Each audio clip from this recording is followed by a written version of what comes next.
வருகிற வழியில் போக்குவரத்து நெரிசல், அதையும் மீறி வந்தால் மழை இருந்த போதிலும் மக்களிடம் ஒரு சில கருத்துக்களை சொல்ல வேண்டிய கடமையுடனோடு நிற்கிறோம். 100 ஆண்டுகள் வாழ்ந்த மனிதர்களுக்கு இல்லாத பெருமை 94 வயதிலே மறைந்து 100 ஆண்டுகள் நிறைவுற்றிருக்கிற இந்த நேரத்தில் கலைஞரை நினைவு கூறுகிறோம். இந்த 100 ஆண்டு மட்டுமல்ல, இன்னும் எத்தனை 100 ஆண்டுகள் ஆனாலும் கூட கலைஞருடைய நினைவு தொடர்ந்து இருந்து கொண்டே இருக்கும், இருந்தாக வேண்டும். காரணம், அவர் ஒரு அரசியல் கட்சியின் தலைவராக இருந்து சில தேர்தல்களிலே போட்டியிட்டு அதில் கிடைத்த வெற்றிகளின் மூலமாக முதலமைச்சராக இருந்த அறிமுகமான ஒரு தலைவன் அல்ல. அவர் ஒரு இயக்கத்தின் தலைவர், ஒரு இனத்தின் தலைவர், ஒரு மொழியின் காவலர். இன்றைக்கு தமிழ்நாடு இந்தியாவில் தலை நிமிர்ந்து நிற்கிறது என்றால் அதற்கு அடித்தளம் இட்டவர்கள் பெரியாரும் அண்ணாவும். அந்த 2 தலைவர்களும் இல்லாத நிலையில் அவர்களின் ஓருருவாய் வாழ்ந்த தலைவர் கலைஞர் என்கிற போது அவர் ஒரு யுகத் தலைவனாக கருதப்படுகிறார். யுகத் தலைவன் என்றால் 1000 ஆண்டுகளுக்கு ஒரு முறைதான் யாராவது ஒருவர் இப்படி பிறக்க முடியும் என்கின்ற அளவிற்கு வாழ்ந்து காட்டியிருக்கின்ற ஒரு தலைவர். இவர் அவதாரம் அல்ல, வானத்தில் இருந்து இறங்கி வந்தவர் அல்ல, நம்மை போல ஒரு சராசரி குடும்பத்தில் பிறந்த ஒரு மனிதன் தான். ஆனால் அவர் வாழ்ந்த நாட்களில் ஆற்றிய தொண்டு, அவர் இந்த மண்ணுக்காக எந்த அளவிலே தன்னை ஆட்படுத்தி கொண்டார், தன்னை இன்னலுக்கு ஆளாக்கி கொண்டார் என்பதையெல்லாம் எண்ணி பார்க்கிற போது இவர் எல்லோரிலிருந்து மாறுபட்டவர் என்பது நமக்கு தெரிய வருகிறது.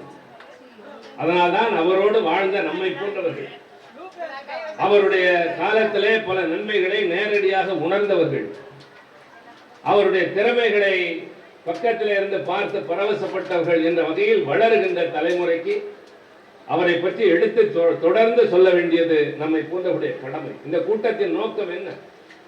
இல்லாத ஒருவரை பற்றி இங்கே புகழ்ந்து பேச வேண்டிய அவசியம் என்ன?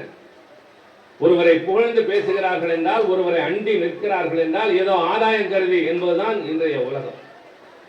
அல்லது ஒரு மனிதனால் இடையூறு ஏற்படும் என்று சொன்னால் அவருக்கு அஞ்சி அவருக்கு வணக்கம் சொல்லுவார்கள். ஆனால் இப்படிப்பட்ட சூழலில் இல்லாத ஒருவருக்கு நம்மிடமிருந்து பிரிந்து தேரக்கூடிய 6 ஆண்டுகள் ஆகின்ற ஒரு தலைவனை பற்றி நாம் பேசுகிறோம் என்றால், நான் மீண்டும் சொல்கிறேன், இந்த 6 ஆண்டுகள் மட்டுமல்ல, எத்தனை 100 ஆண்டுகள் ஆனாலும் கூட கலைஞரை பற்றி நாம் பேசிக்கொண்டுதான் இருப்போம். காரணம், அவருடைய உழைப்பினுடைய பயனை இன்றைக்கு தமிழகம் உணர்ந்து கொண்டிருக்கின்றது. இந்தியாவில் இன்றைக்கு எந்த மாநிலத்திலும் இல்லாத அளவிற்கு நடைபெற்று முடிந்த நாடாளுமன்ற தேர்தலில் எந்த கட்சியும் பெறாத அளவிற்கு ஒரு மாநிலத்தில் போட்டியிட்ட 40 தொகுதிகளை வெற்றி பெற்ற ஒரே மாநிலம் தமிழ்நாடு மட்டும்தான். அதற்கு காரணம் நம்முடைய இயக்கத்தின் இன்றைய தலைவர் தளபதி அண்ணன் மு.க. ஸ்டாலின் அவர்கள், தமிழகத்தின் முதலமைச்சர்.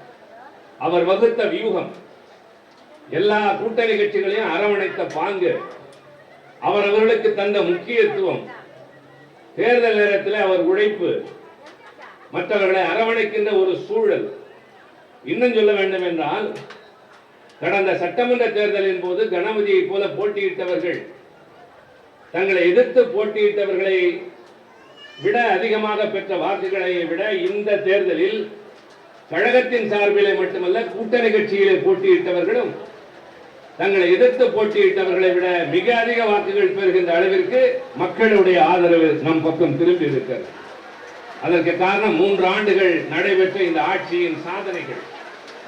இந்த ஆட்சியிலே மக்கள் பெற்ற நன்மைகளை அவர்கள் மறக்கவில்லை என்பதற்கான உதாரணம். அப்படிப்பட்ட சூழலில் தான் 40 தொகுதிகளையும் நாம் வென்றிருக்கிறோம். ஒன்றியத்திலே ஒரு ஆட்சி, இதனால் வரை தாங்கள் நினைத்ததையெல்லாம் சாதித்த ஒரு ஆட்சி. எவ்வளவுதான் எதிர்கட்சிகள் எதிர்த்தாலும் அதில் இருக்கிற நியாயத்தை உணராமல், ஏற்காமல், மதிக்காமல், மாநிலத்தினுடைய உரிமைகளை பறிப்பதுமாக, சிறுபான்மையினருடைய உரிமைகளை நசுக்குவதுமாக, எல்லா விதமான முரண்பாடானவற்றை செய்தவர்களுடைய எண்ணிக்கை இந்த தடவை குறைந்திருக்கிறது. அவர்களுக்கு பெரும்பான்மை கிடைக்கவில்லை. 303 இடங்கள் வைத்திருந்தவர்கள் 400 என்று சொன்னார்கள். ஆனால் 240 கொண்டு போய் நிறுத்தி இருக்கிறது இந்திய நாட்டு மக்களுடைய தீர்ப்பு.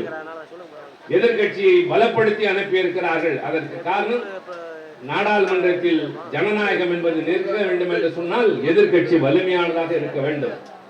ஆளுங்கட்சிக்கு மிருக பணப்பான்மை இருக்கக்கூடாது என்கின்ற உண்மையை மீண்டும் உலகத்திற்கு இந்திய துணைக்கண்டம் உணர்த்தி இருக்கிறது. அதில் முதலிடத்தில் இருப்பது தமிழகம்.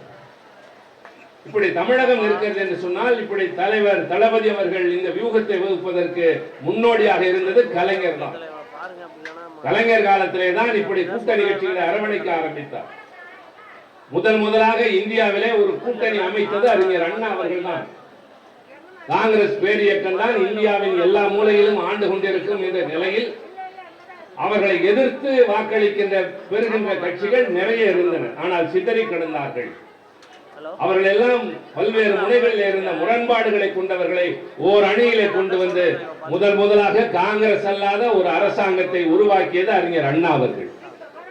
அதற்கு பின்னால் தலைவர் கலைஞர் அவர்கள் அதே வழியிலே அடுத்தவர்களை அரவணைக்கின்ற ஒரு அருமையான போக்கினை கடைபிடிக்க ஆரம்பித்தார்கள். ஆக அரசியலில் இப்படி என்று சொன்னால், சமுதாயத்திலே இந்த நாட்டிலே இருக்கிற ஒடுக்கப்பட்டவர்களுக்காக வாழுகின்ற ஒரு தலைவராக அவர் இருந்தார்.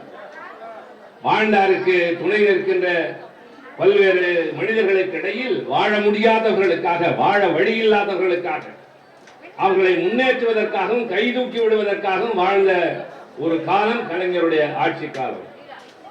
நானும் நினைக்கிறேன், ஒன்றும் தப்பு இல்லை, பரவாயில்ல, மைக்கு மட்டும் நினையாம பார்த்துக்காங்க. மக்கள் நினைறப்ப நம்ம நினைச்சா என்ன? அதனால தயவு செஞ்சு கலைஞரின் புகழ் பாடுகிறோம். நான் அவரை பற்றி பேச வேண்டும் என்றால் ஒரு வார காலம் தொடர்ந்து ஒவ்வொரு நாளும் ஒவ்வொரு பகுதி என்று பேசக்கூடிய அளவிற்கு அவரை பற்றிய செய்திகள் நிரம்ப இருக்கிறது. அவருடைய தனிப்பட்ட குணங்கள், அவர் ஒரு கட்சி தலைவராக இருந்து சாதித்தது, ஆட்சி தலைவராக இருந்து நிறைவேற்றிய சாதனைகள், இப்படி சொல்லிக்கொண்டே போகலாம். ஒவ்வொரு திட்டத்திற்கும் பின்னால் ஏதோ ஒன்று இருந்தது. நான் இங்கு வந்திருப்பவர்களை இந்த மழையிலும் கூட அயராமல் வந்து நிற்கிற எங்கள் ஆதரவாளர்களுக்கு அப்பாற்பட்டு வீடுகளில் இருந்து கேட்கக்கூடிய நடுநிலையாளர்கள், வேறு கட்சி அன்பர்கள் எல்லோருடைய மனசாட்சியும் தட்டி பார்த்து கேட்டு நான் பதில் சொல்ல விரும்புகின்றேன், கேட்க விரும்புகின்றேன்.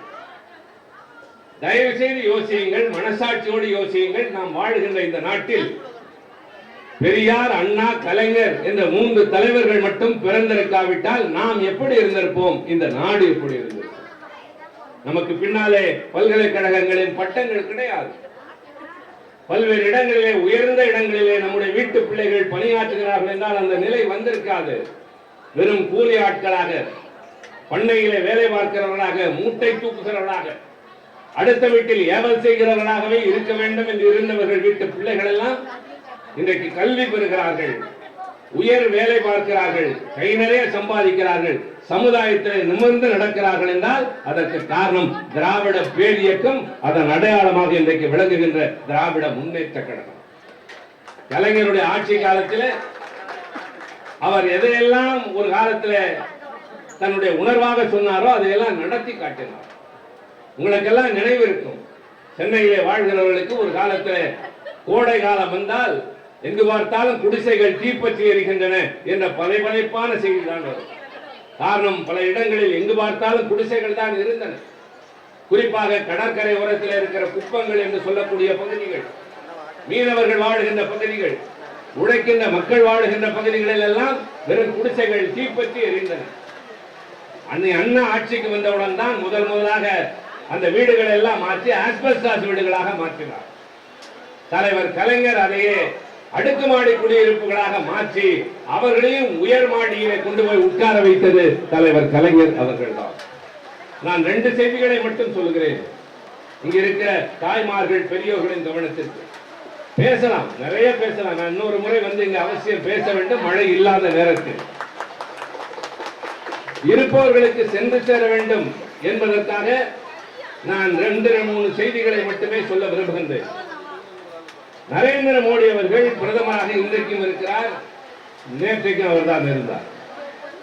கடந்த ஆண்டு அவருடைய ஆட்சி காலத்திலே ஒரு குறியீடு வைக்கிறார்கள். என்ன குறியீடு? 2030க்குள் இந்தியாவில் இருக்கிற எல்லா கிராமங்களுக்கும் மின்சார இணைப்பு தரப்படும், அதற்கான முனைப்புகளில் எங்கள் அரசாங்கம் ஈடுபடும் என்று நான் பேசுகிற போது சொன்னேன் நாடாளுமன்றத்தில். ஐயா, நீங்கள் 2030 எல்லா கிராமங்களுக்கும் மின்சார வசதி கொண்டு வருவேன் என்கிறீர்கள். ஆனால் 1971 அனைத்து கிராமங்களுக்கும் மின்சாரத்தை கொண்டு போய் சேர்த்த கட்சி திமுக. ஆச்சரியமாக இருக்கும். எல்லா கிராமங்களுக்கும் மின் இணைப்பு, எல்லா ஊர்களுக்கும் சாலை வசதி, 3 கிலோமீட்டருக்குள்ளே ஒரு ஆரம்ப பள்ளி, 5 கிலோமீட்டருக்குள்ளே ஒரு உயர்நிலை பள்ளி, 7 கிலோமீட்டருக்குள்ளே மேல்நிலை பள்ளி, எல்லா இடங்களிலும் கல்லூரிகள் என்று படிப்பு சொல்லிக் கொடுக்க ஆரம்பித்ததே நாங்கள் தான்.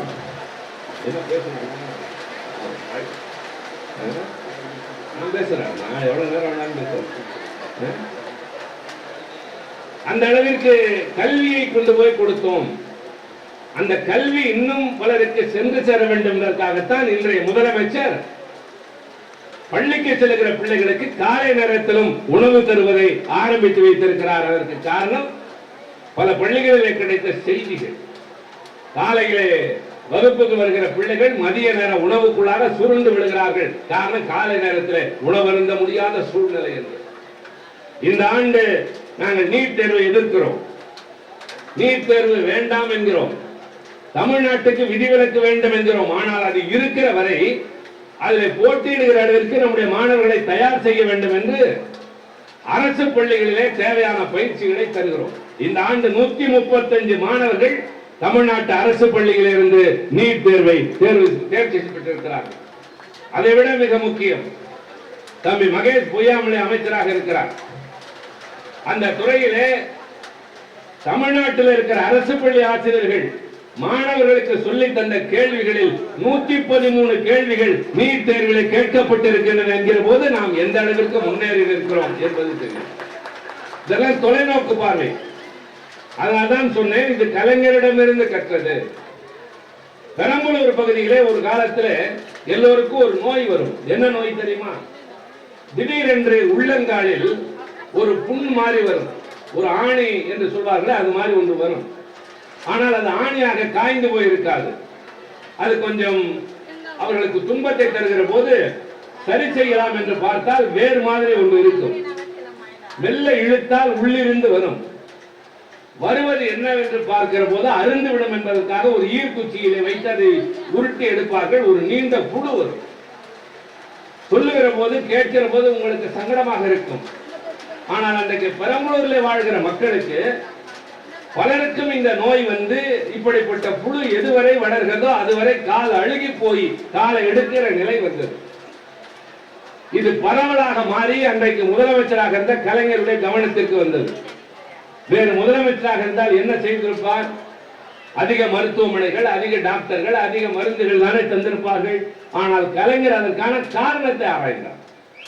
காரணம் என்னவென்றால், அந்த பகுதியிலே சரியான குடிநீர் கிடைக்காமல் தேங்கி இருக்கிற குட்டையிலும் குளத்திலும் ஆடு மாடுகள் எந்த இடத்துல குளிக்கிறதோ அதே இடத்துல இவர்களும் தண்ணீர் அள்ளி பருகினார்கள்.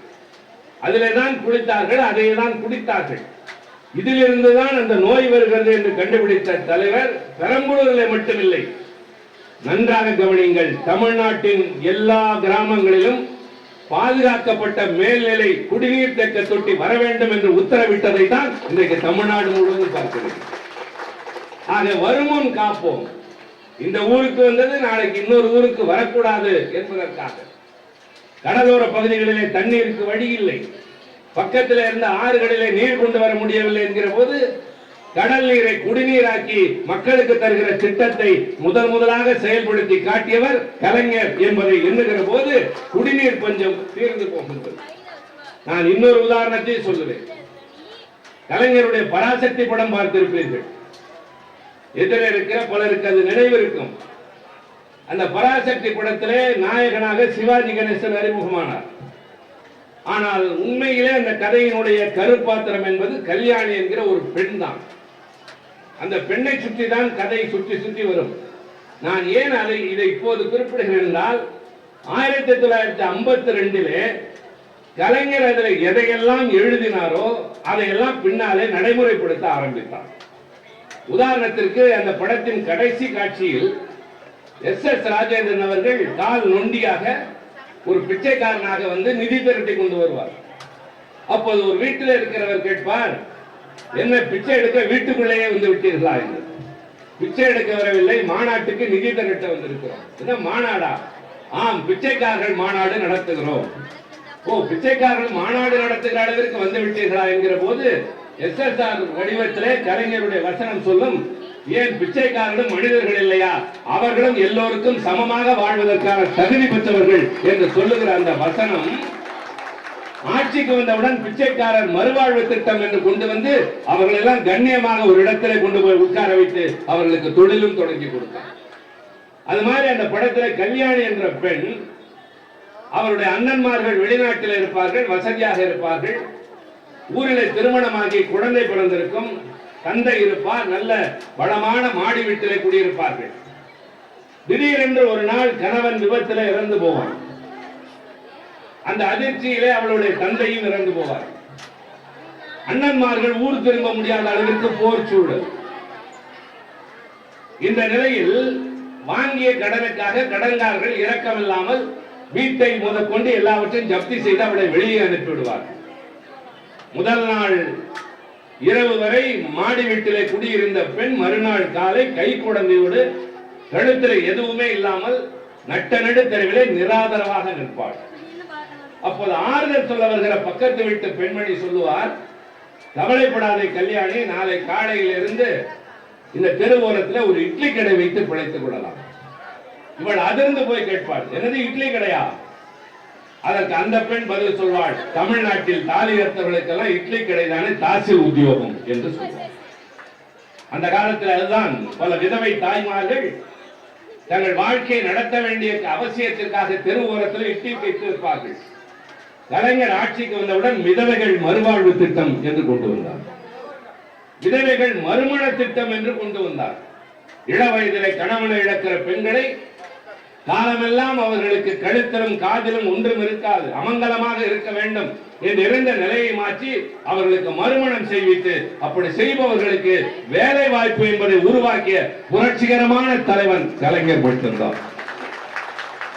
அவர்களுக்கு பிறந்த பிள்ளைகளுக்கெல்லாம் நன்மைகள் செய்ய ஆரம்பித்தார்.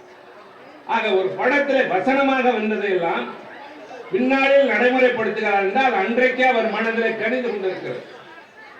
இப்போது நம்முடைய பிரதமர் நரேந்திர மோடி தேர்தல் முடிவு வருவதற்கு முன்பாக வந்து கன்னியாகுமரியிலே வந்து ஒரு பாறை, விவேகானந்தர் பாறையிலே உட்கார்ந்து தவம் இருந்தார். செய்தி பார்த்திருக்கு. அவர் முடித்துவிட்டு கிளம்புகிற போது சென்று வணங்கியது திருவள்ளுவருடைய சிலை.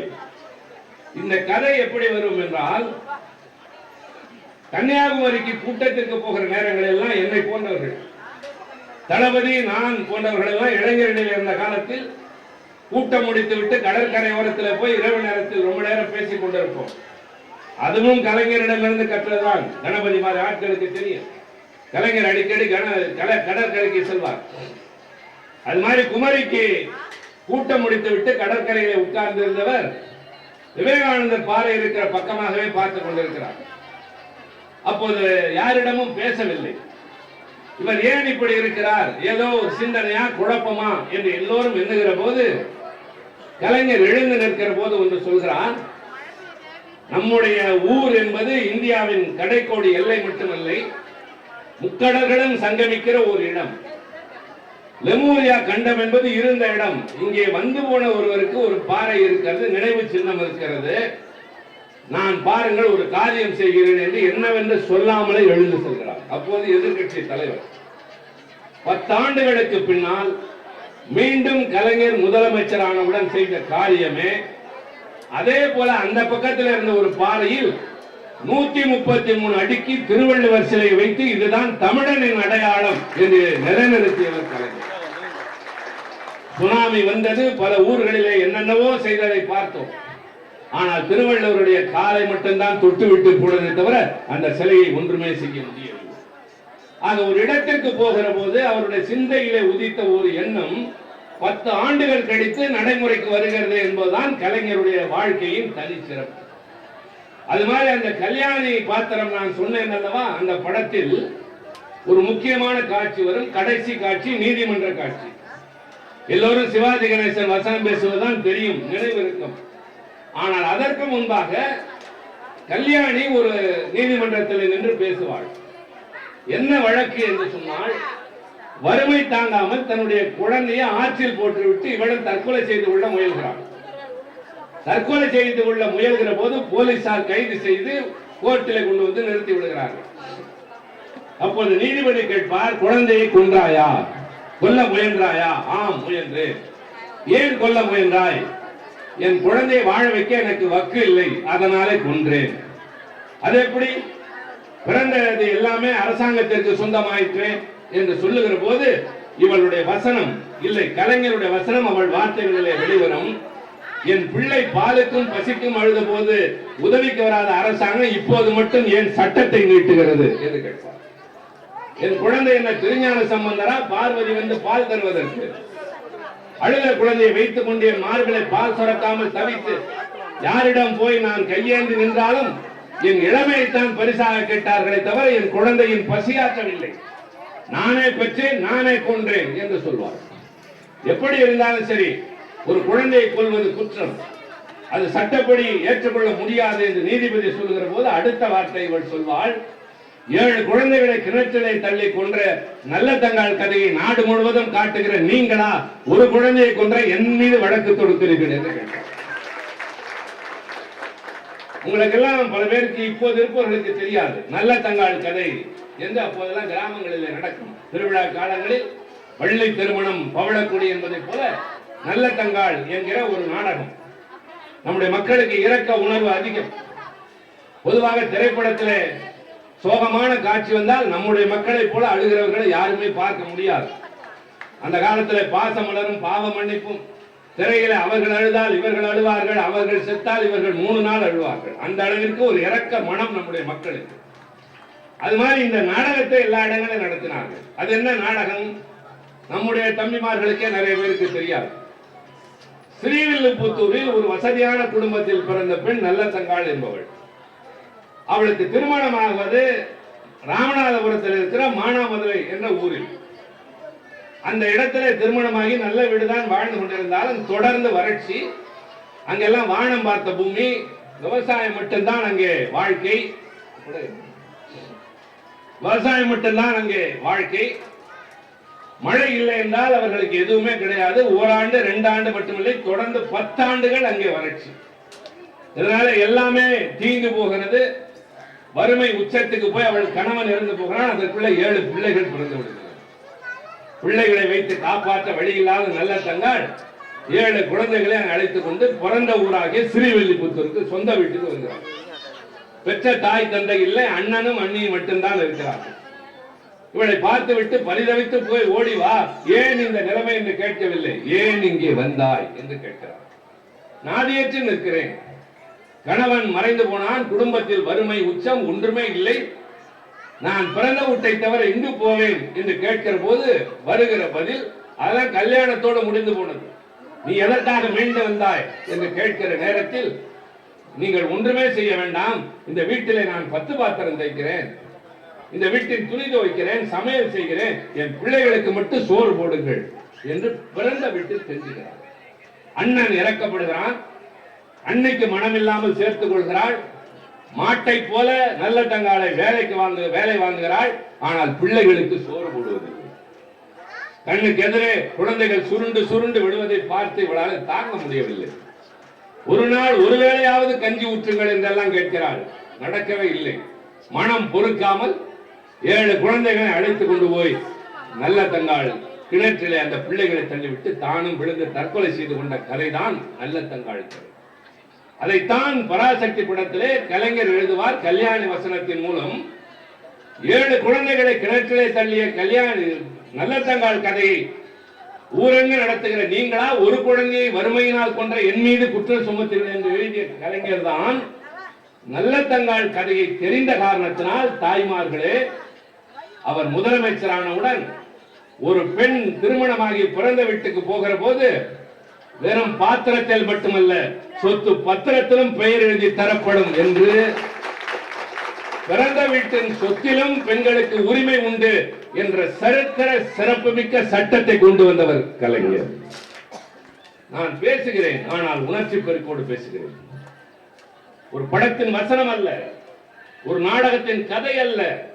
எங்கோ ஒரு மூலையிலே ஒரு பெண் பாதிக்கப்பட்டால் காரணம் என்னவென்றால் பிறந்த வீடு வசதியான வீடு, ஆனால் பெண் திருமணமாகிற போது எதுவும் இல்லை என்ற நிலை மாற வேண்டும் என்று தன் கையில் அதிகாரம் வந்த நேரத்தில் அந்த சட்டத்தை பயன்படுத்திய காரணத்தால் தான் கலைஞரின் 100ஆண்டு நிறைவு விழா விமர்சையாக கொண்டாடப்படுகிறது.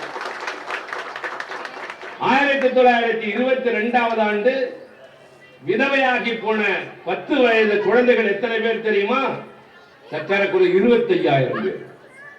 10 வயது குழந்தைகள் விதவையானவர்கள், 6 வயதில் விதவையானவர்கள், 14 வயதில் விதவையானவர்கள். அவர்களுடைய நிலை என்ன?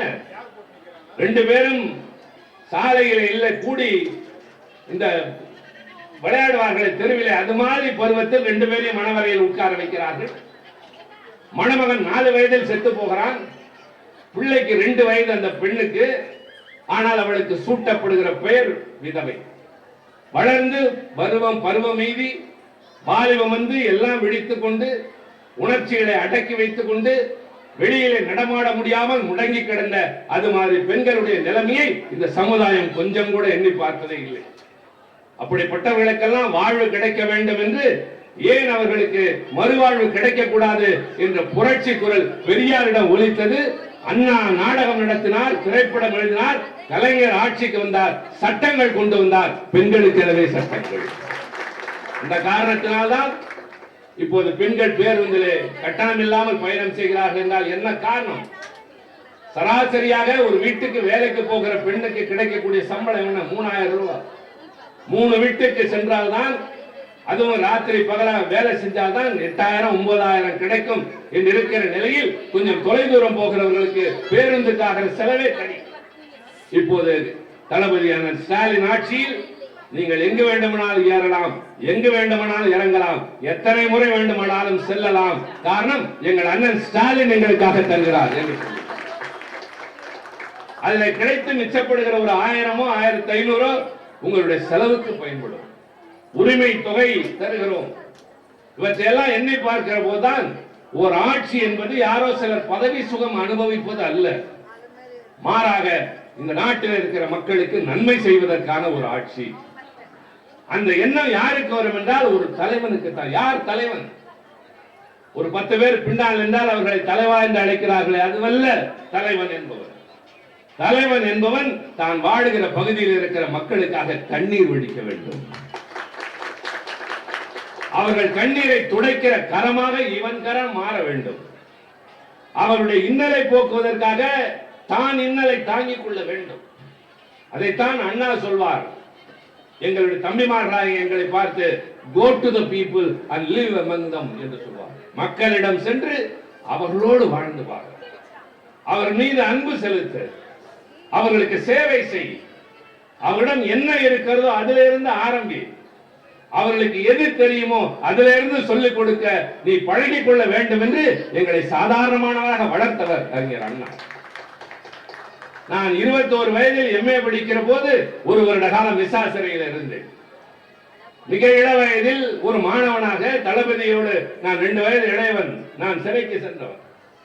சிறைக்கு சென்று திரும்பி வந்து கலைஞருடைய கவனத்தில் நான் பட்டு என்னை மாணவரணி அமைப்பாளராக அவர் மாற்றிய போதெல்லாம் என்னுடைய உடை என்பது பேண்ட் சட்டை அணிந்து அதை உள்ளே தள்ளி இருக்கிற ஒரு இளைஞரை போல இருப்பேன். அப்போதெல்லாம் அவர் சொல்வார், இந்த உடையை மாற்றி என்று சொன்னது இல்லை, மாறாக சொல்வார், தம்பி நீங்கள் 4 பேருக்கு முன்னால் போகிற போது நீங்கள் அணிந்திருக்கிற உடையோ, நீங்கள் நடந்து கொள்ளுகிற முறையோ, பேசுகிற சொல்லோ பார்க்கிறவர்களுக்கு இவன் நம்மில் ஒருவன் என்று தெரிகிற அளவிற்கு எளிமையாக இருக்க வேண்டும். கையிலே பிராஸ்லெட் அணிந்து கொள்வது, கழுத்திலே 10 சங்கிலி அணிந்து கொள்வது இதல்ல.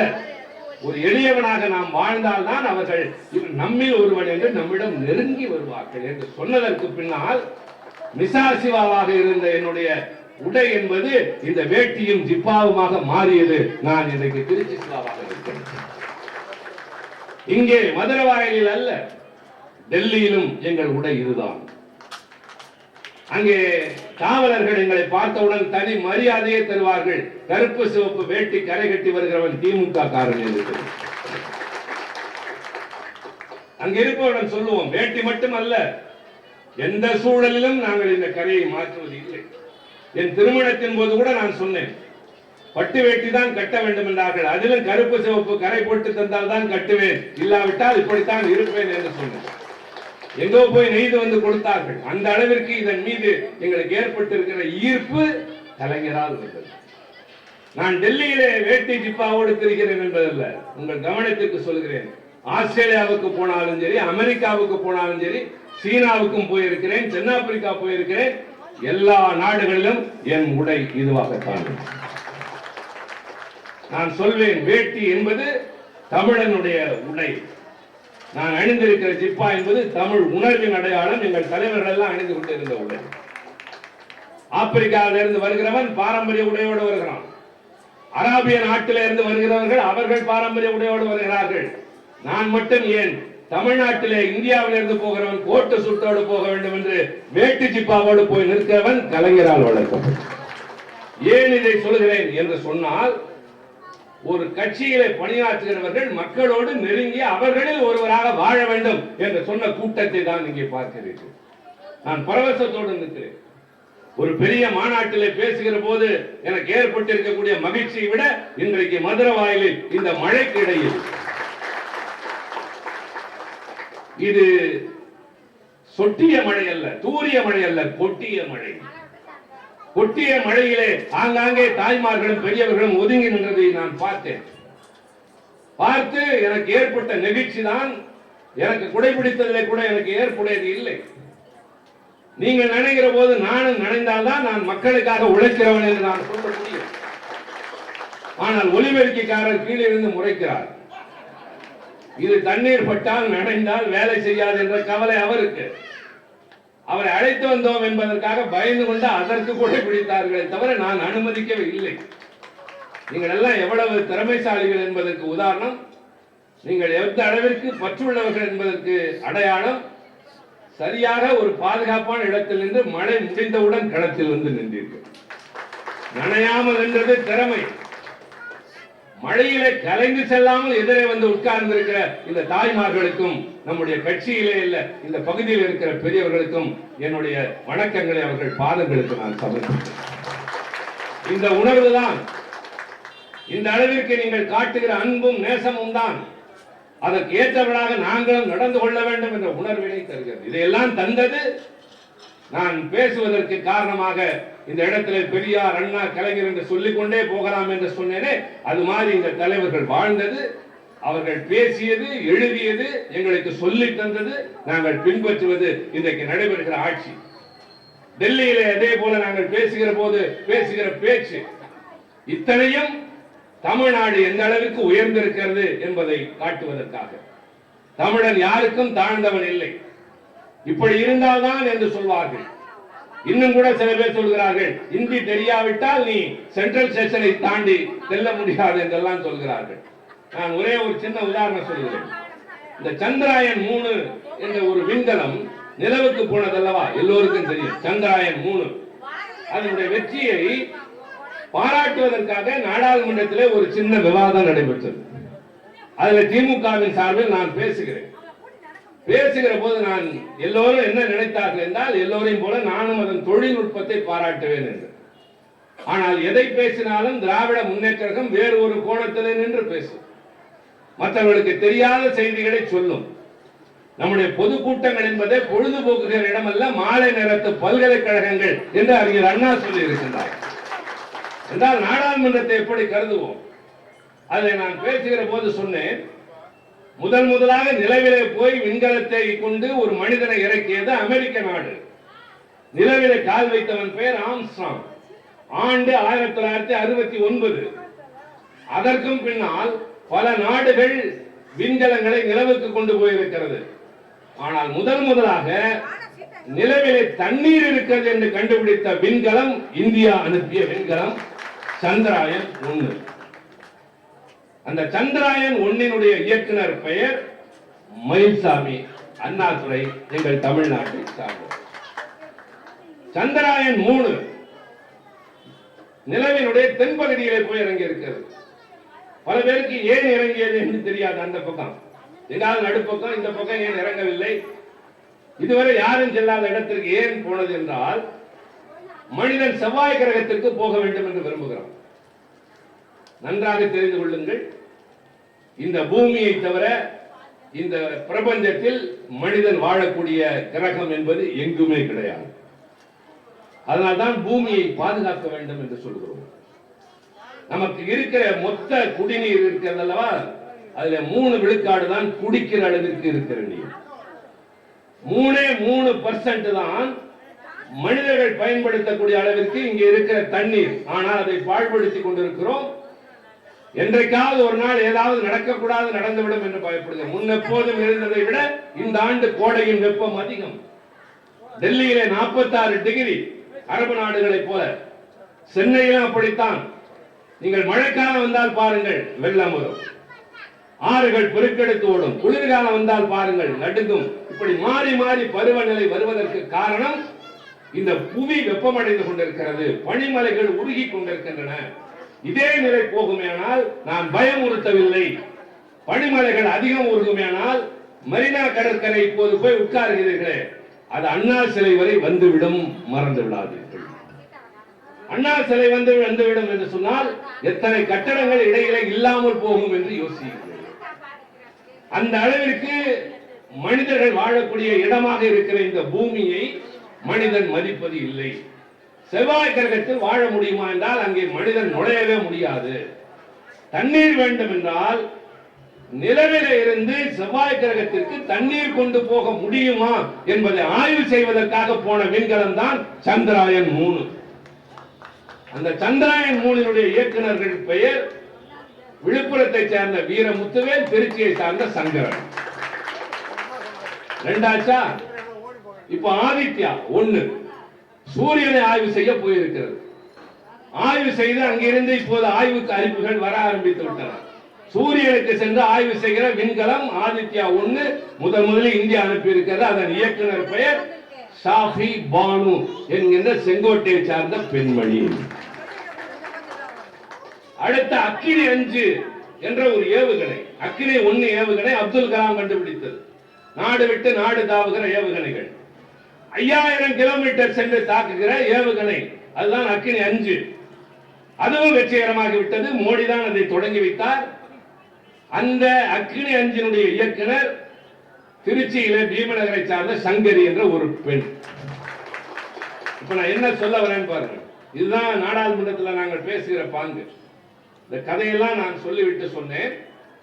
சந்திராயன் 1 நிலவில் தண்ணீர் இருக்கிறது என்று கண்டுபிடித்தது. சந்திராயன் 3 செவ்வாய்க்கு தண்ணீர் போக முடியுமா என்று ஆரம்பித்தது. ஆதித்யா சூரியனை ஆய்வு செய்த போனது. அக்கினி பாய்ந்து சரி. இதற்கெல்லாம் காரணமான இயக்குநர்கள் என் தமிழ்நாட்டை சார்ந்தவர்கள் என்பது மட்டும் அல்ல, இவர்கள் எல்லோரும் அரசு பள்ளியில் படித்தவர்கள். அடுத்து இவர்கள் யாருக்கும் இந்தியும் தெரியாது, சமஸ்கிருதமும் தெரியாது. இத சொன்ன உடனே அமித்ஷா சிரிச்சார் பாருங்க. ஒரு சிரிப்பு, ஒண்ணு வேற வழி இல்லை. வெளியில வந்து இப்ப அமைச்சராக இருக்க நட்டா சொன்னார், கடுமையா பேசுறீங்க ஆனா கேட்க நல்லாதான் இருக்கு. அதாவது இந்தி எனக்கு எதுக்கு சமஸ்கிருதம் அப்படின்னு நான் சொல்லல. இது படிக்காத என் தமிழன் தான் இந்தியாவிற்கு பெருமை தேடி தந்திருக்கிறான். உலகின் தகவல்களை நம் கையிலே கொண்டு வந்து கொட்டுகிற இந்த கூகுள் என்று நம்முடைய செல்போன்ல இருக்குல்லவா, உலகமே பயன்படுத்துகிற கூகுள் ரோட்ல வழிகாட்டும், ஜிபிஎஸ். அது மாதிரி என்ன தகவல் வேணும், சங்க இலக்கியம் வேணுமா, ஷேக்ஸ்பியர் வேணுமா, இல்ல ஒரு விஞ்ஞான ஆய்வு வேணுமா, இந்த கூகுள் தட்டுங்க வந்துடும். அந்த கூகுளுக்கு தலைவராக இருக்கிறது சுந்தர் பிச்சைன்னு என்னுடைய தமிழ்நாட்டு தகவல். அந்த தமிழன் உலகமெங்கிலும் சாதனை படைத்துக் கொண்டிருக்கிறான். தாய்மொழி தமிழ் எங்கள் உயிர், எங்களுக்கு உலகம் முழுவதும் போவதற்கு துணை ஆங்கிலம், இது போதும் என்று சொன்ன தைரியம் திமுக. நீ இதை படி என்று சொன்னால் படிப்போம், படிச்சாவணும் சொன்னா முடியாதுன்னு தான் சொல்லுவோம். இப்ப நான் 22 வருஷத்துக்கு மேல டெல்லியில இருக்கேன். கொஞ்சம் வார்த்தைகள் புரியும், கொஞ்சம் ஹிந்தி பாட்டு கேட்டா புரியும். ஆனா எனக்கு ஹிந்தி தெரியாது, நான் கத்துக்க கூடாதுன்னு இருக்கேன். முடியாதுன்னு இல்ல, 10 நாள் 15 நாள் படிச்சா போறோம். அண்ணாட்ட வந்து வாஜ்பாய் ஒரு முறை கேட்டா, ஹிந்தி படிக்காதன்றீங்களா, அதை 30 நாள்ல படிச்சிடலாம். அதுக்கு மேல அதை படிக்க என்ன இருக்குன்னாரு அண்ணா. 30 நாளைக்கு மேல அதை படிக்க என்ன இருக்குன்னாரு. ஆனால் எங்களுடைய இலக்கியம் 5000 ஆண்டுகள் பழமையானது என்று சொல்வதை போல ஒரு மாசம் உட்கார்ந்து திருச்சி சிவா படிச்சனா நான் இந்தியில கவிதை எழுதுவேன். ஆனால் வேண்டாம் என்று இருப்பதற்கு காரணம் என் மீது எதையும் திணிக்காது. எங்கள் கொள்கையே ஆதிக்கமற்ற சமுதாயம் அமைத்தே தீர்வோம். ஆதிக்கமற்ற சமுதாயம் என்றால் எனக்கு யாரும் உயர்ந்தவன் இல்லை, நான் யாருக்கும் உயர்ந்தவன் இல்லை. எனக்கு கீழ் யாரும் தாழ்ந்தவன் இல்லை, நான் யாருக்கும் தாழ்ந்தவன் இல்லை என்று கருதுகிற மனநிலை இருக்கிறது அல்லவா, அதுதான் ஆதிக்கமற்ற சமத்துவம். சமத்துவமான ஒரு சமுதாயம். இப்படிப்பட்ட கொள்கைகளை எல்லாம் சொன்ன காரணத்தால் தான் நாடாளுமன்றத்திலே இப்படி நாசூக்காக சொல்கிறோம். உங்கள் ஆட்சியை தூக்கி எறிவோம் என்று சொல்லலாம், கேட்பதற்கு நன்றாக இருக்கும், ஆனால் மனதிற்கு மகிழ்ச்சியாக இருக்காது. இப்படிப்பட்டவனுக்கு எரிச்சல் வரும்ல. அதை சொல்லாம எப்படி சொல்லுவான்னு கேட்டீங்கன்னா, mister home minister, in the process of democracy, one day or other you will be out of it. And on that day you will regret for what all you have done. அப்படின்னு சொல்றப்ப கம்முன்னு உட்கார்ந்திருப்பார். Home minister யாரு? ஐயா அமித்ஷா தான், மோடி தான் இருப்பாரு. என்ன சொல்றோம்?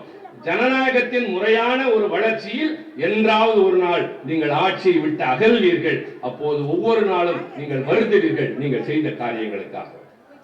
இதனால திமுகவுக்கு அந்த மரியாதை. விமர்சிக்கிறாங்க, ஆனால் கண்ணியமாக விமர்சிக்கிறார்கள். அதனால்தான் நம்மளை பார்க்கிறப்பெல்லாம் மரியாதை இருக்கிறாங்க. இதெல்லாம் யார் சொல்லி கொடுத்ததுன்னா, அண்ணாவும் பெரியார் இல்லாதப்ப அவங்க வடிவத்தில் வாழ்ந்த கலைஞர். அந்த கலைஞருடைய வாரிசாக இன்றைக்கு ஆட்சி நடத்தி கொண்டிருக்கிற இந்த கட்சியின் தலைவர் தளபதி, அவரோடு சேர்ந்து பயணம் தொடங்கிய நானும், என்னோடு தொடங்கிய இந்த மாதிரி தோழர்கள் எல்லாம் இன்னமும் இந்த இயக்கத்தில் உழைக்கிறானா உங்களுக்காக. இந்த கூட்டத்தோட வெற்றி என்ன தெரியுமா? சாதாரணமா ஆரம்பிச்சிருந்தா கூட அதிகபட்சம் 1 மணி நேரம் பேசியிருக்கோம்.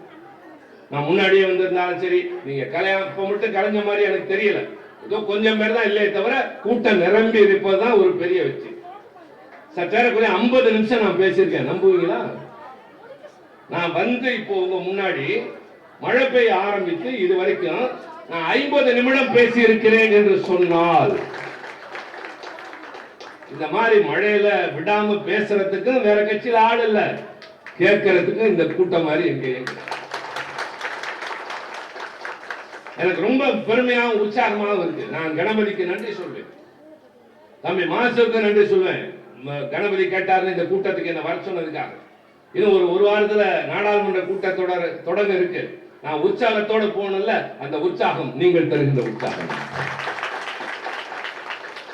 அங்க போய் அவங்கள யார் நாங்க தெரியுமானா, இப்பயே மரியாதை கூடிடுச்சு. அங்க இருந்து மந்திரி எல்லாம் என்கிட்ட பேசுறாங்க வேற காரணங்களுக்காக. பேசுறப்ப அந்த அதுக்கு வழியா இதுக்கு வழியா கூட்டங்களுக்கு வழியான்னு கேட்கிறப்ப முதல் வார்த்தையே உங்களுக்கு எல்லாம் பாராட்டுங்க, இந்த மாதிரி 40க்கு 40 எங்கேயுமே ஜெயிக்கலன்னு தான் சொல்றாங்க. இது இன்னும் அங்க போனா அதிகம் இருக்கும் என்றால் அந்த மரியாதையை நாங்கள் காப்பாற்ற வேண்டும். அந்த வெற்றியை தேடி தந்தது நீங்கள் என்பதையும் நாங்கள் மறக்கிறோம். வாரி கொடுத்த அந்த வெற்றிக்கு அடையாளமாக மட்டுமல்ல, இன்னும் வரவிருக்கிற நாட்களில் நிறைய செய்யணும். ஆக ஒரு கட்சி அல்லது அதனுடைய ஆட்சி என்கிற போது மற்ற கட்சிகளோடு இன்னொரு கட்சி அல்ல திமுக. இது மாறுபட்ட ஒன்று. இது உங்களில் ஒருவனாக நடமாடுகின்றவர்களுடைய கூடாரம். இது மக்களோடு மக்களாக அவர்களோடு சேர்ந்து இருந்து பாடுபடக்கூடிய ஒரு பேர் இயக்கம். இது அந்த பேர் இயக்கத்தை சற்றேறக்குறைய 100 ஆண்டுகளுக்கு மேலாக கட்டி காத்து வளர்த்து பல முன்னேற்றமான சாதனைகள் எல்லாம் செய்து முடித்து இன்றைக்கும் வெற்றியின் முகட்டிற்கு கொண்டு வந்து உங்கள் ஆதரவோடு நடத்தி கொண்டிருக்கிறோம். கலைஞருக்கு வயது, அவர் பிறந்து 100 ஆண்டுகள் முடிந்திருக்கிறது. இது 100 ஆண்டு நிறைவு விழா. ஆண்டுதோறும் இங்கே நாம் விழா நடத்துகிறோம். அந்த விழாவிலே அவரை பற்றி பேசுகிறோம்.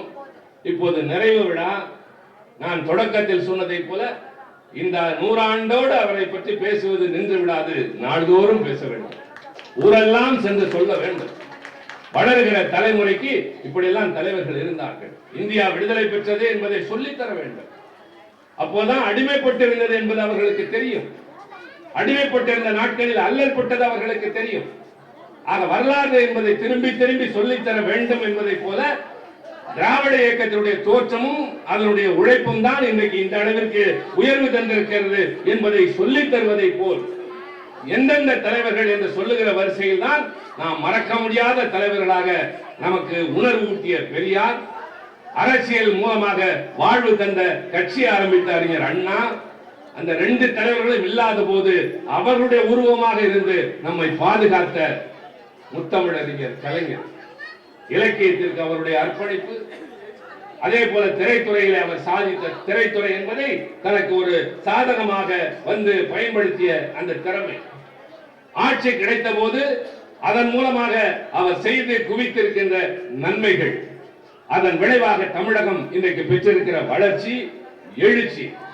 இந்த எழுச்சி மட்டுமல்ல, இன்றைக்கு நமக்கென்று ஒரு பெரிய மரியாதை இருக்கிறது என்று சொன்னால் அதற்கு காரணம் இந்த இயக்கத்தின் கொள்கைகள், லட்சியங்கள், நாம் நிறைவேற்றியிருக்கிற திட்டங்கள், நம்மை பார்த்து பிற மாநிலங்கள் கற்றுக்கொள்ளுகின்றன என்கின்ற அளவிற்கு பல நன்மைகளை செய்து தொடர்ந்து அதே ஆட்சியை இன்றைக்கு தளபதி தலைமையில் நடத்தி கொண்டிருக்கிறோம்.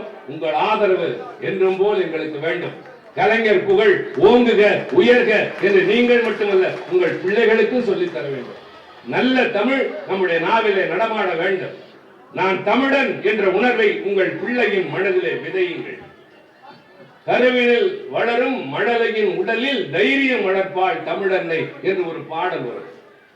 வெளிநாடுகளில் புரட்சி நேரங்களில் பேசுகிறவர்கள் சொல்வார்கள், தாய்மார்களே நீங்கள் வீரர்களாக இருந்தீர்களால் தான் வீரமுள்ள பிள்ளைகளை உங்களால் பெற்றுத்தர முடியும் என்று சொல்வதை போல இங்க இருக்கிற தாய்மார்கள் இன்றைக்கு காட்டி இருக்கிற உறுதி என் போன்றோருக்கு நிறைய உற்சாகத்தை தந்திருக்கிறது, ஊக்கத்தை தந்திருக்கிறது.